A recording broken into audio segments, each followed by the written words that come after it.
I've been running the Alpha course in my church for the past 4 years. I'm now moving on to Pasture New. Today I'm going to speak to you about what I think about the Alpha course and whether I'm going to take it to my new church. Check it out right here, right now.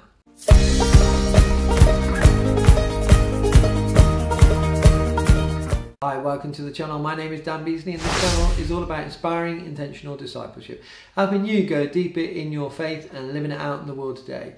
And speaking about discipleship and starting people on discipleship and people continuing their discipleship, I'm going to talk to you about my experiences of running Alpha over the past 4 years in my church, what I think about it, the good, the bad and the ugly as it were, and whether I'm going to take it to my new church.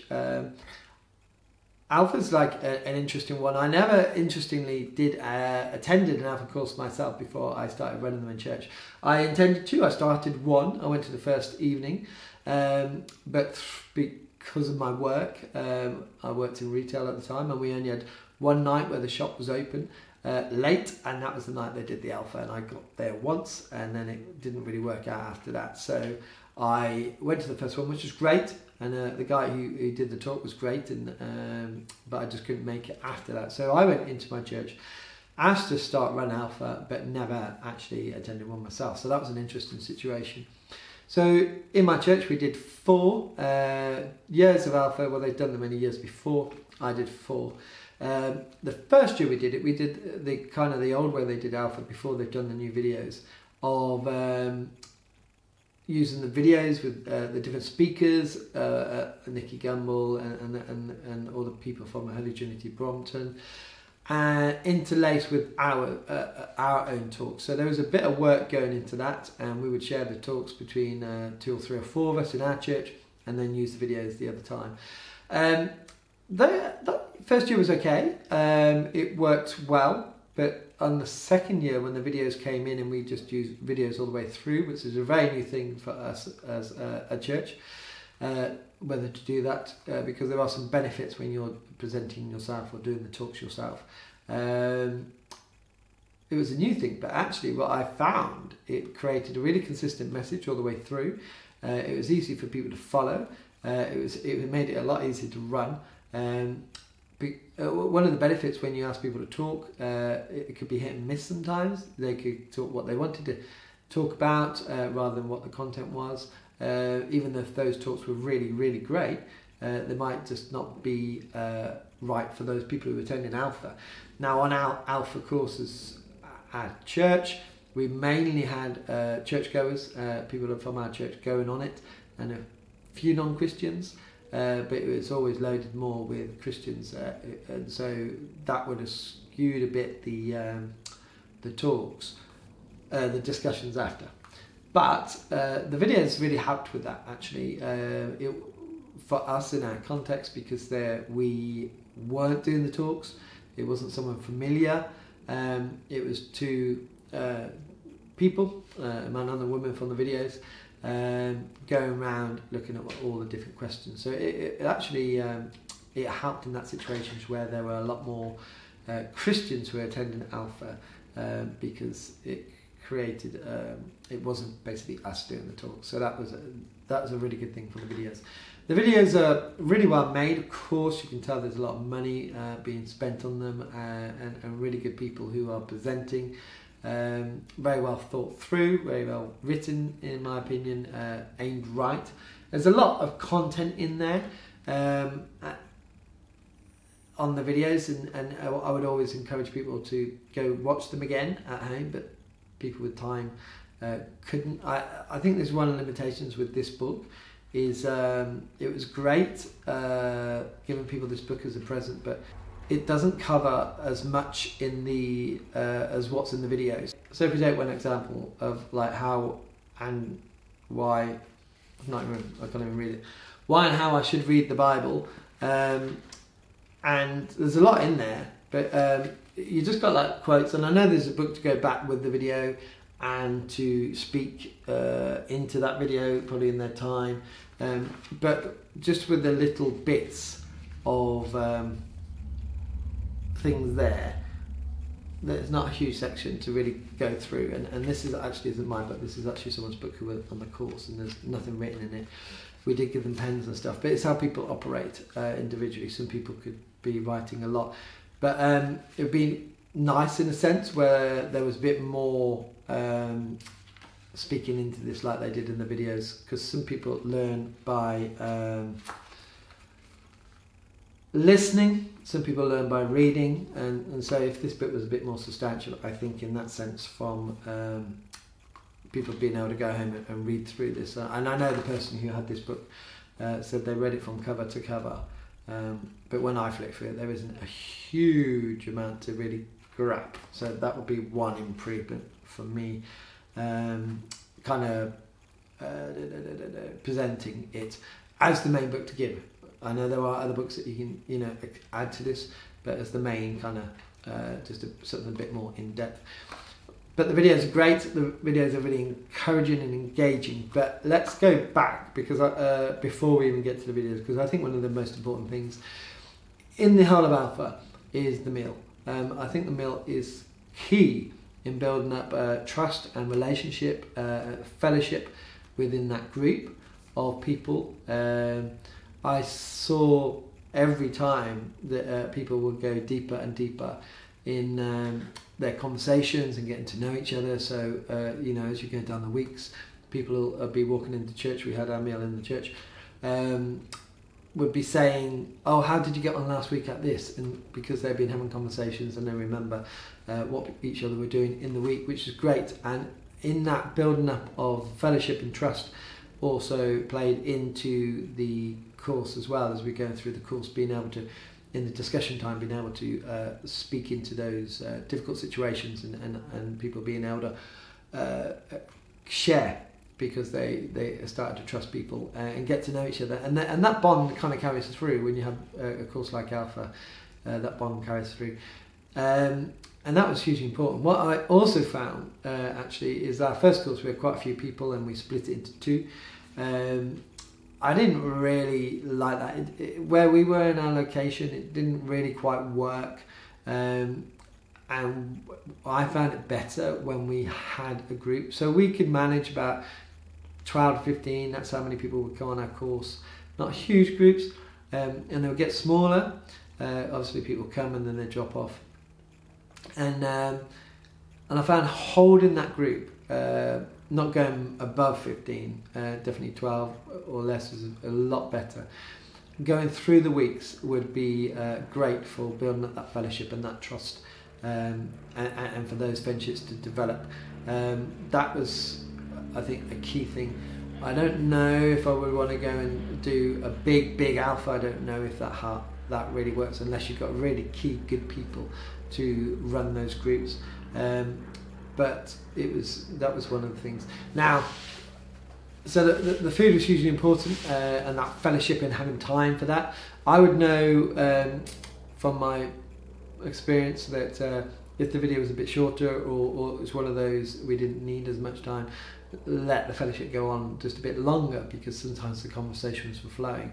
Sometimes the conversations were flowing and I had to stop, because I knew the content, you know, that was going to come up needed a bit more time, and that helped with those relationships. So, like I said, the videos are really good, engaging, really good amount of with the couple to the camera, with testimonies, with experts on there. I think it was a really good balance, actually.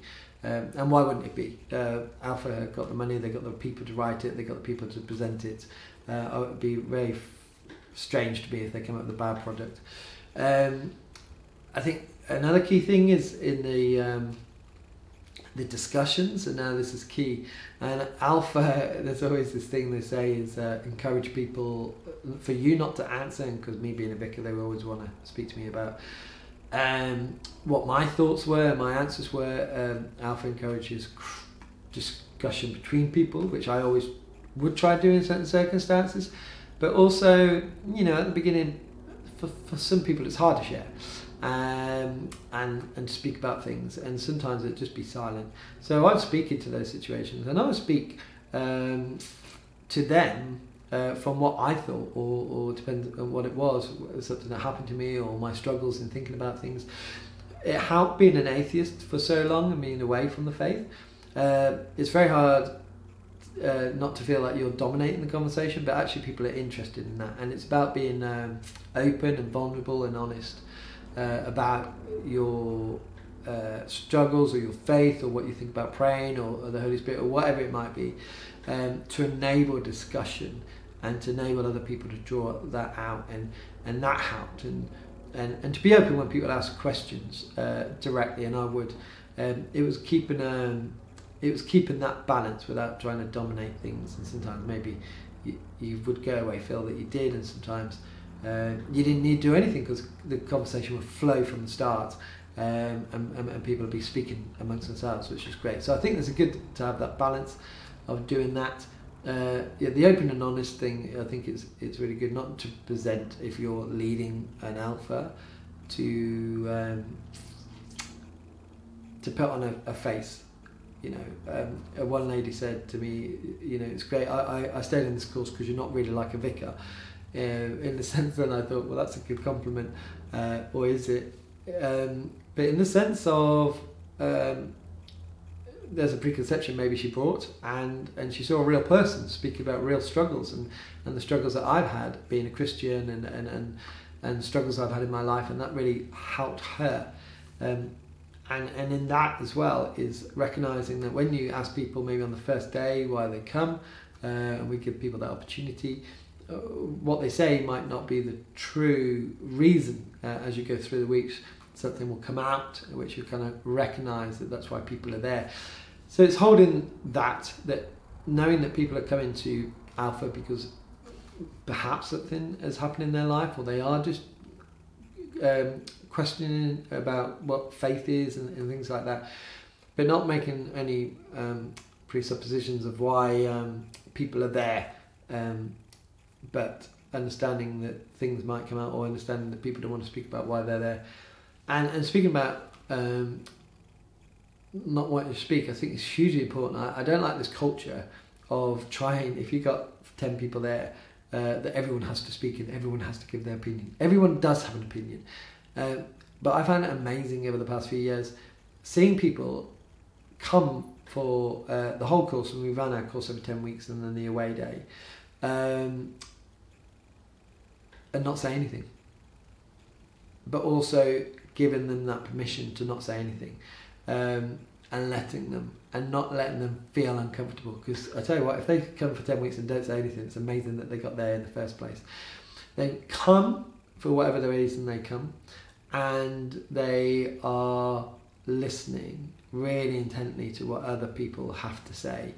And I've seen some profound changes in people's lives, of people who don't really contribute that much. They might contribute some things, and you know that when they do contribute, it's something that's really touched them. And that's the other thing in this over the past few years is different episodes. How can I have faith? Why and how I should read the Bible? Can I resist evil? Does God heal today? Will touch different people in different ways. So one night people might just, well, this is irrelevant to me, and the next week they could be really touched, even in tears and emotional, because it's something that's really important in their life, or prevalent to their life, or like I said before, you don't know the issues of why they came, behind why they came. And that really speaks into their lives. Remember that God is working, in their lives. The Holy Spirit's there. Stuff is happening, and we don't know about.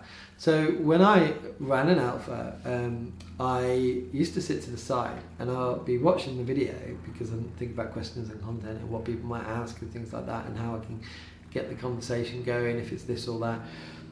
But I'm also watching the people, and I'm watching their reaction, and because if something's happening, then it's happening then. So I know to keep an eye on people, and so when it gets to discussion, I know that someone might be a bit vulnerable, or actually someone might want to share something, and to bring them in and give them that space if they want to. And I've never seen, through having a meal, watching a video and having a discussion, people's lives so changed and so impacted by what's gone on, because God's in there, and it's about being aware of God being there, and enabling people to express themselves when they need to, and hold people as well when something does happen, and to give them permission that it's okay, and to help them understand that God will work in their life. And I do say that at the beginning, that this course, don't think that this coming on here is just to answer a few questions. It's dangerous. You know, you might become a Christian at the end, and all that entails. If you want to see what happens when you come on the course and you do become a Christian, watch this video here of a friend who came on the course and did become a Christian, and the effect on her life, and not only her life but that of her family. It's one being that I'm sat in her house now recording this video. Alpha does change people's lives in a way that I've never seen anything change people's lives before.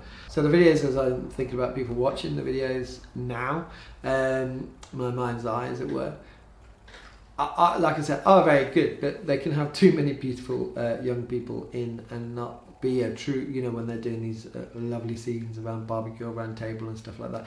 It doesn't take away from the video, it just doesn't show a reality that when I'm sitting there in a room with people sometimes, and the majority of them are older members of the church, it would be nice if there was a bit more reality, of an everyday reality, rather than the polished thing that they have, and having all these young beautiful people. Because every time I see Alpha in that way, I go, oh, here comes the young beautiful people, and you might not even feel that you can fit into that, or it's, you know, or it's very Alpha, as it were.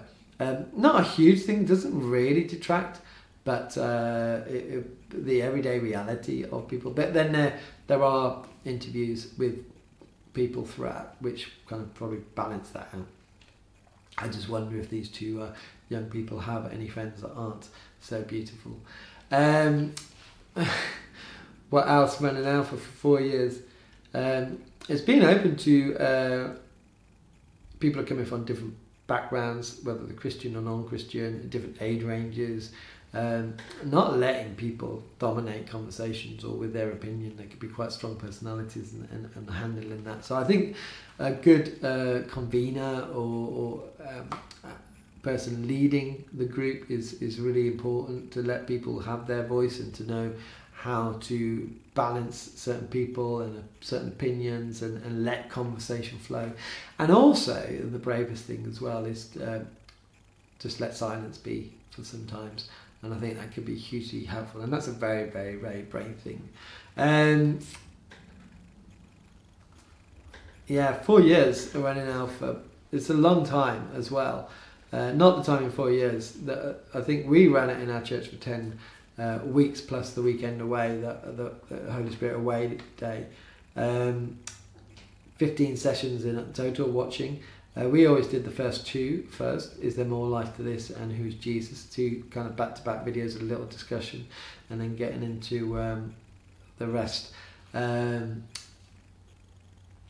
try and shorten time, because it's a huge commitment to a lot of people, and a lot of people I found couldn't make every session, especially when I think no matter when you do it in the year, you're going to go over some type of school holiday, be it half term or Easter or whenever, and it's really difficult on that evening for people to come and to commit to that. Luckily everything's online, and I kept telling people to go watch it online.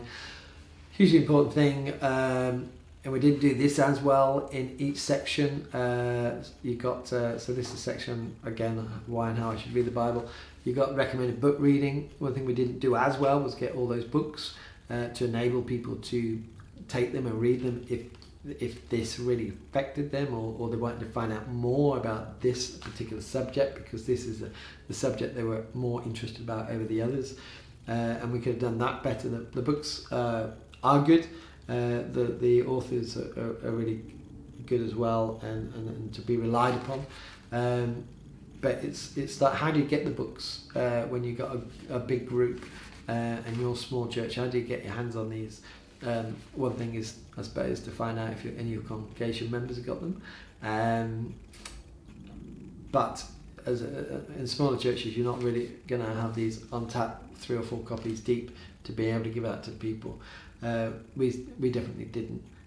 So it could be a case of even doing a write-up or something like that and giving it to people to say this is the books that I recommend, and you would need to buy it yourself. But they are really good books to go with them, and people can read in their own time. And saying that, recommended reading and recommending people to go off and watch the videos again. Another thing that I'd recommend is to, and this is what I did a lot, is to offer people to go for coffee, to email me with any questions, or contact me anyway to answer their questions, because a lot of people watch these videos and they would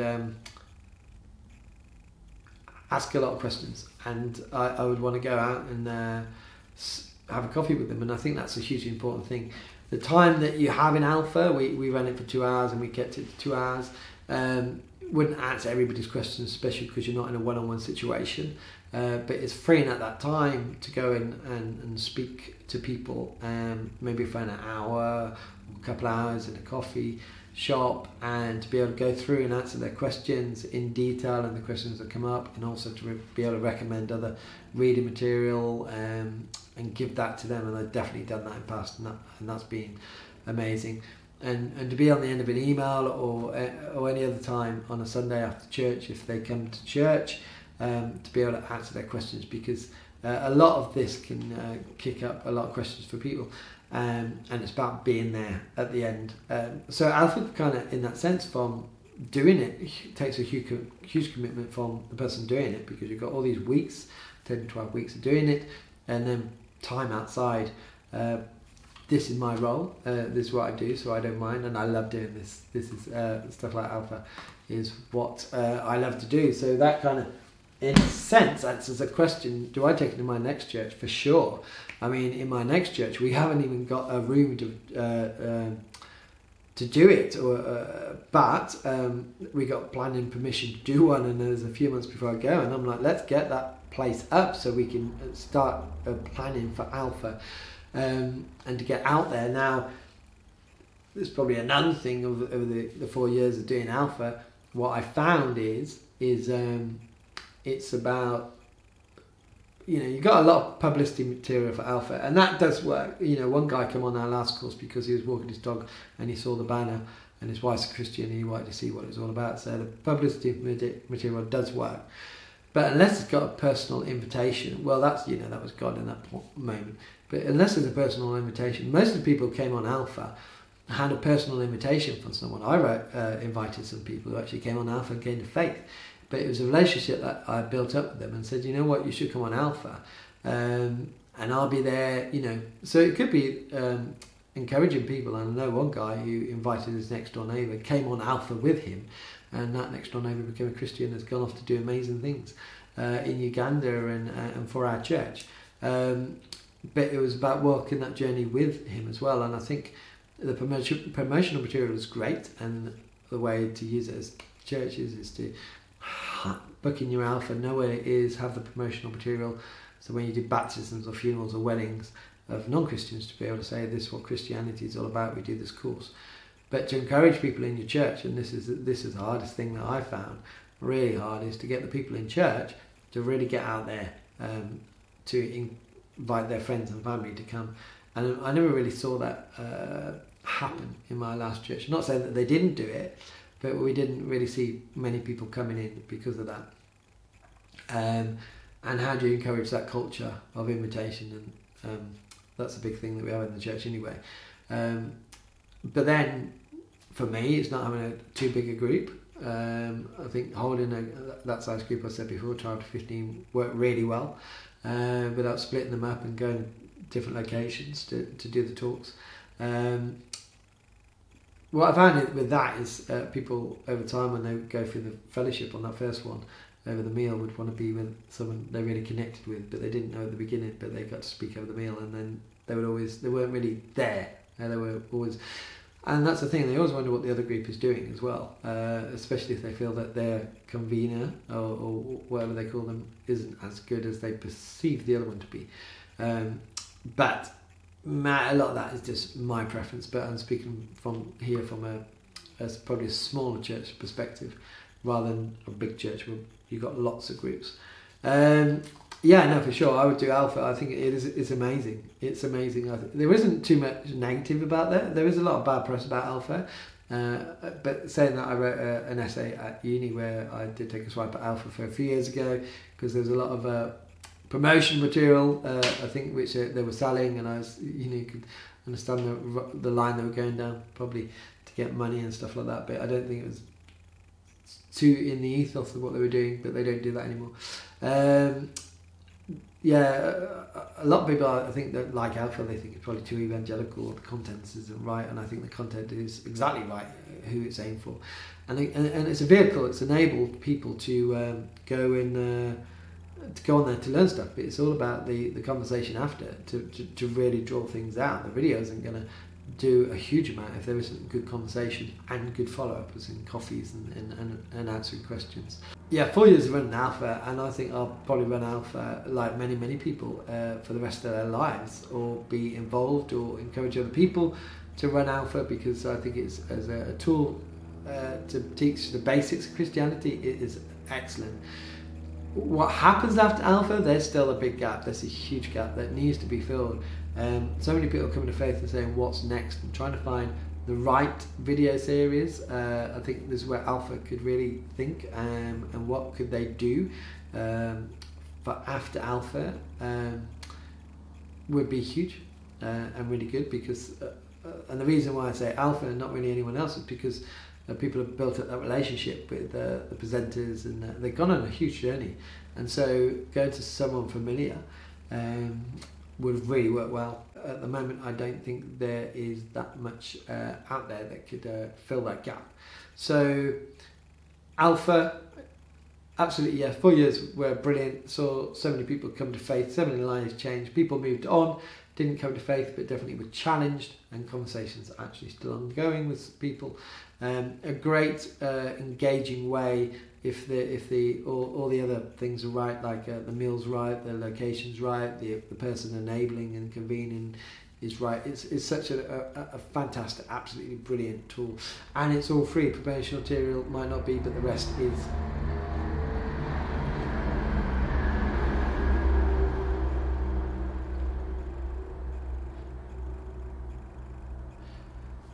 But what do you think? Have you done Alpha? Have you not done Alpha? But what do you think? Do you think Alpha's good? Would you run Alpha? What are your experiences of running Alpha? Do you think actually it's a negative thing, that you would never use it again, or you've done it and you've got different positives than I have? Put your comments below to help other people who are coming across this video looking about what Alpha is. And to enable that discussion as well, if people might agree or disagree with you. Like this video so more people get to see it, subscribe to the channel, and I will see you soon. Bye.